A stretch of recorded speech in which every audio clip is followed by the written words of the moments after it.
guys, Melissa here. We're still in Mexico. And yes, the title of our video is called You Can't Make This Stuff Up. You're probably wondering, what are we talking about and why aren't you in Hawaii? Well, that's half the reason. Because our truck engine, it blew up. And if you want to know, so taking you back because I owe many of you an explanation of what's going on, and wow, thanks to all the new subscribers that have joined. I really appreciate you following us, and I wish I had more to say, but unfortunately, not much has really happened down here. So just to let you know, our truck has been, well, it was first at Dodge for a whole month, and they had to take our motor apart, and it took a month to do so. And then it kind of sat because they wanted 29,000 US dollars for a new half a motor. And we said, yeah, that's not happening. So we found an amazing mechanic in Sayulita that works on diesels. Thank goodness he's close, he's worked in the States. His name's Mike the mechanic in Sayulita. Well, Mike goes up, pulls our truck out, and now he's got to send the old motor away. We've got to get a new one. And let me just tell you guys, one thing that's non-existent in Mexico is the mail service. The courier service is just awful. It takes forever. But as you know, living in Mexico, you get to have a lot of patience and time, and life's just not a rush. So part of us is really eager to get stuff rolling, and then the other side of us is like, but stop and look at the beautiful palm trees, go to the ocean, and just relax a little bit. So anyways, we've kind of done enough relaxing, I'll be honest with you.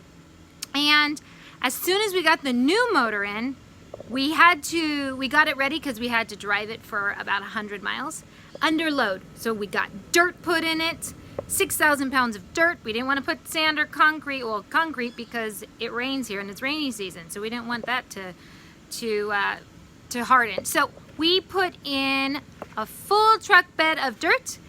Jason went to go test drive the new motor. A light came on. It wouldn't click into third gear. And literally 30 seconds later, kaboom! It blew up. I'm telling you, you cannot make this stuff up. We are now, at this point, we are at about 2.5 months in to no truck. So no truck means I can't pull my trailer. No truck means I can't go to Hawaii right away. So we kept talking to each other and talking to our friends, and we're just trying to understand what's the lesson in all of this. Really, what's the lesson? Obviously, we're supposed to still be here because now we're going on 4 months. But now it's to the point where my poor brother over in Hawaii is really needing our help. So let's just say now it's down to kind of like crunch time. We gave it to so long, and honestly it was okay because in the meantime Jason's parents came over from South Africa and they were here for 5 weeks. But again, we bought this right here, this camper, to go tour Mexico and go see all these places that we can't see with this camper because it's too big. Anyways, needless to say, this camper right here, it requires a truck. So we couldn't go anywhere. So we have been hot and in Lo de Marcos the whole summer. It was great to have the camper though because Jason's parents had a nice place to stay. But other than that, we couldn't go anywhere. We couldn't do much. But we are extremely grateful because I have some homeowner friends, excuse me, I'll come over here. I have some homeowner friends who were like, you know what? Can we leave you our car? Yeah, they bought a car for $1,000. They call her Rojo Rosie. And we are so grateful because you just need to drive to Puerto Vallarta to go to Costco sometimes, or go to the airport, or just to go get things so you don't inconvenience any more people. Yep, look at this. There's Rojo Rosie. She has to wear a tarp every night though because it's rainy season and she leaks. But you know what? She works.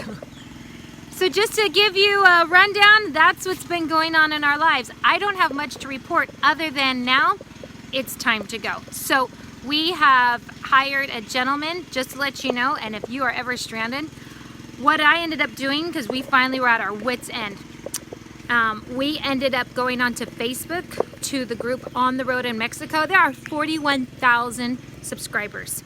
And I was like, there's gotta be somebody here that has a great idea of what we can do. because we need to get up to Texas. And really we need to get up to Texas because we have to get the rabies titer test done and stick around for another 30 days there. So we called our insurance, and we have a gentleman who's taking us, he's gonna tow us up, and the kids and I, we're gonna fly on up, and we will be seeing our rig in Texas. So that's the update. Patience. I think, yeah, if I were to say what's the lesson, what have I learned? I've really learned that a life without distractions. I mean, we can go up in America, up in America, I could keep busy with shopping, or I could just pay to get stuff done. Really, America's quite amazing like that. You can really control a lot more of your destiny. But this has been a time in our lives where we have had absolute no control, and we have great friends who have helped us, or who have been trying to help us along the way. But in the end, it's just gonna happen when it's supposed to happen. So we will be pulling out, and we will be leaving our truck. We'll fly down and get our truck when it's ready. We have sold our camper. We are gonna be selling our rig just because we love our rig and it's a beautiful rig. But we don't know how long we're gonna go over to Hawaii for. So we are thinking of selling our rig as well. It'll be in Dallas. We are gonna miss it a lot, but we're into a new chapter of our book. So thanks again for watching. Thanks a lot to all the new subscribers. I really appreciate it. And adios from Mexico.